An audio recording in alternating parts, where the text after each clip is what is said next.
జనాభా లెక్కలు పార్ట్ 6. తమ్ముడు ఇంట్లో సమయానికి స్వీట్లు లేవు, ఒక ఎండాక్షణ తీసుకుని నోట్లో ఆడేసుకో.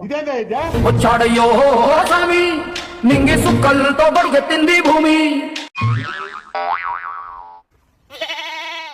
అన్నయ్య ఊర్లోనే స్వామి, ఇంట్లోకి వచ్చాక ఏ స్వామి కాదు. వీళ్ళెవరే? ఎవరంటావేంటి బావా, దేవుళ్ళు ఇచ్చిన తమ్ముళ్ళు జనాభా లెక్కలు రాసుకోవడానికి వచ్చారు.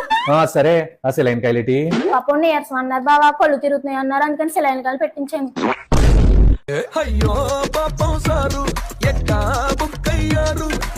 అయ్యో చిక్కుడు పని అండి, నేను తీస్తాను. నీరస అంటే ఎవరైనా వాటర్ ఇస్తారు, ఏదైనా ఫుడ్ ఇస్తారు. సిలేనే అండి. చిక్కులు బాగానే తీసారండి దేవుళ్ళలాగా. మీ వివరాలు కూడా చెప్పి పుణ్యం కట్టుకోండి. చెప్పండి ఏం వివరాలు కావాలి? అండి కొంచెం ఈ సెలైన్ పట్టుకోండి.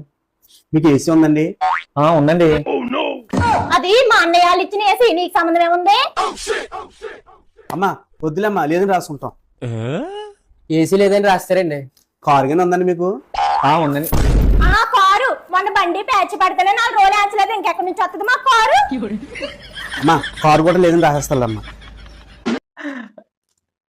సరే అండి. జనాభా లెక్కలో అనుకుంటుందా, ఇన్కమ్ ట్యాక్స్ లో అనుకుంటుందా? ఎలా రాసుకోవాలో మీకు అర్థమైంది కదా?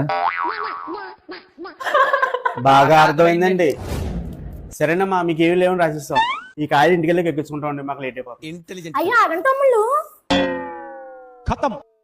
ఒక నిమిషం ఉండండి.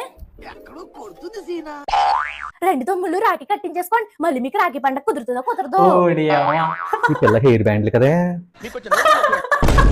మంచి మనసు ముఖ్యం, కట్టిది ఏదైతే ఉంది.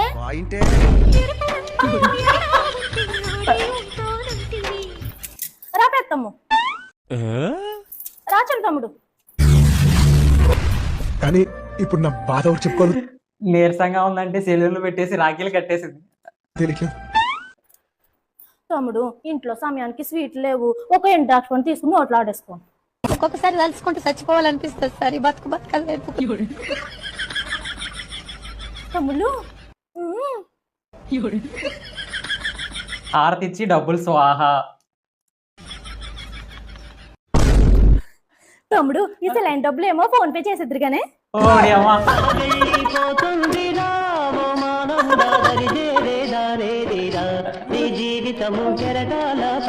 కామెంట్స్ చూద్దాం. ఇంకోసారి పొరపాటును కూడా మీ ఇంటికి రాకుండా చేసావక్క. అక్క కంగారులో అత్యంతలు వేయించుకోవడం మర్చిపోయావక్క, త్వరగా వెళ్ళి ఆపు.